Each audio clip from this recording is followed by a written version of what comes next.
যখন সে ব্যক্তিটা তাকে জিজ্ঞাসা করলো, পয়গম্বর আপনি কোথায় যাচ্ছেন?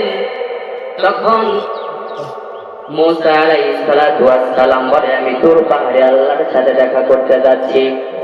তখন ব্যক্তিটা বলে, সে ব্যক্তিটা পয়গম্বরকে ডাক দিয়ে বলে, পয়গম্বর আমার এত ধন সম্পদ আল্লাহ তাআলা আমাকে দিয়েছে, আমার ধন সম্পদ আমি কমাইতে চাই, কি করে কমাবো একটু আল্লাহর কাছে জিজ্ঞাসা করবেন। বন্ধুগণ আমার, তখন মুসা আলাইহিস সালাতু ওয়াস সালাম বলে, ঠিক আছে আমি আল্লাহকে জিজ্ঞাসা করব। এটা বলে যখন সামনে আগাইলেন, সামনে এগোতে আরেকটা ব্যক্তির সাথে দেখা হয়ে গেল। ব্যক্তিটা ডাকিয়া বলে, পয়গম্বর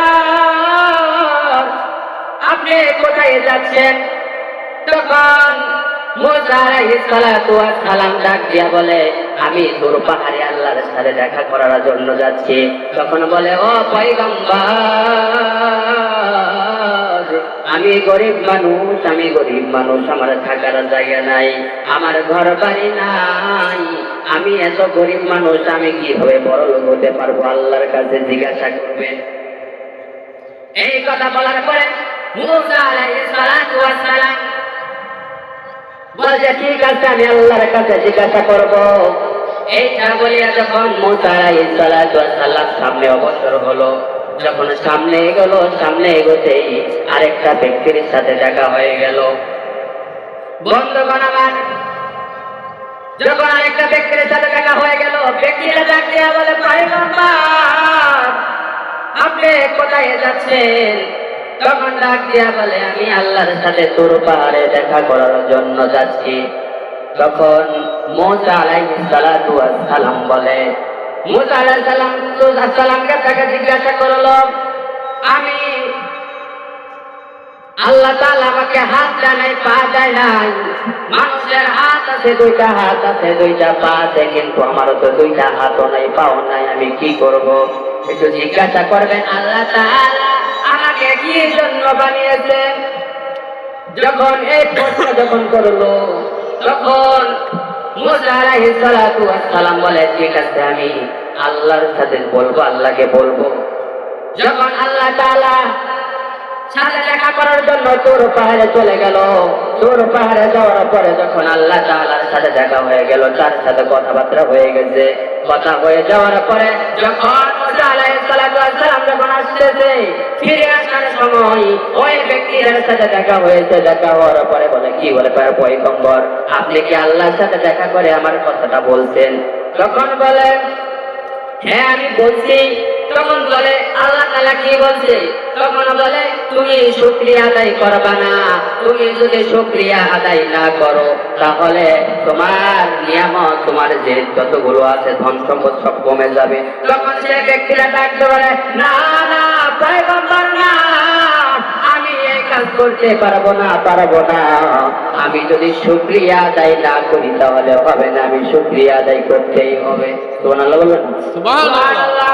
যখন এই কথা বললো, তখন বলে, আচ্ছা ঠিক আছে তাহলে আমি সামনের দিকে এগোই। যখন সামনের দিকে এগোলো, তখন সামনে এগোতেই আরেকটা ব্যক্তির সাথে, ওই ব্যক্তিটার সাথে দেখা হয়ে গেল, গরিব ব্যক্তির সাথে। তখন গরিব ব্যক্তিরা ডাক দিয়ে বলে, ও পয়গম্বর আপনি কি আল্লাহর সাথে বলেছেন আমি যে এত গরিব? পরে বলে, হ্যাঁ আল্লাহ বলছে তোমাকে বেশি বেশি শুকরিয়া আদায় করতে। বলে, তোর মিয়া আমি কিসের শুকরিয়া আদায় করবো? আমার এমনিতে নাই ধন সম্পদ কিছু নাই, বাড়ি গাড়ি কিছু নাই, আমি গরিব মানুষ, আবার কেমনে শুকরিয়া আদায় করি? যখন এই কথা বললো, একটা বাতাস আসলো, ওর যতটুকু ছিল ততটুকু নিয়ে চলে গেছে। নাউযুবিল্লাহ। বন্ধুগণ আমার, তখন ওই ব্যক্তিটার সাথে দেখা হয়ে গেল, যার দুই হাত নাই, দুই পাও নাই, তার সাথে যখন দেখা হয়ে গেল, তখন তাকে বলল, ও ভাই, ওই পয়গম্বরকে ডাক দেয়া বলে, পয়গম্বর আপনি কি আল্লাহর সাথে কথা বলছেন, দেখা হয়েছে? তখন বলে, হ্যাঁ দেখা হয়েছে। তখন বলে, কি বললো? তখন ডাক দিয়া বলে, আল্লাহ তাআলা তোমাকে বানাইছে, জাহান্নামের ভিতরে একটা ছিদ্র আছে, এই ছিদ্রটা তোমাকে দিয়ে বন্ধ করবে। তখন সেই ব্যক্তিটা জোরে করে বলে উঠল আলহামদুলিল্লাহ। তখন বলে পয়গম্বর বলে তোমার ব্যাপার কি, তুমি শুকরিয়া আদায় কর, কারণটা আমাকে বলো।